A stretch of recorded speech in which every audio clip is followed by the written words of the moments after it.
My name is Sam Tevis. I'm an instructor in the Machinist CNC Technology program here at Spokane Community College. A machinist is a skilled person who uses machine tools to create, assemble, or repair parts and components. As a machinist, you can go and do a variety of machining trades. You can make everything from large parts that you're using cranes to load to small parts that fit in the palm of the hand and you need a microscope to measure. There's two primary methods, and that is manual machining and CNC machining. A manual machinist interacts with the machine by engaging a lever or an arm and makes the machine travel, whereas a CNC machinist gives a series of commands through a programming language to the machine for the machine to execute.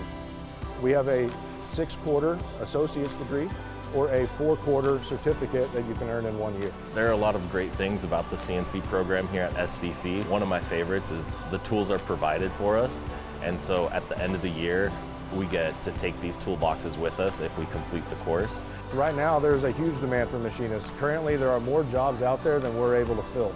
I'm not much of an artist, but it feels good to be able to create something that looks good and is functional. Machining is something that I'm fairly confident going in, the code's good, it comes out, and it's nice to have that confirmation in real time right in front of you. Learn more about careerexplorenw.org.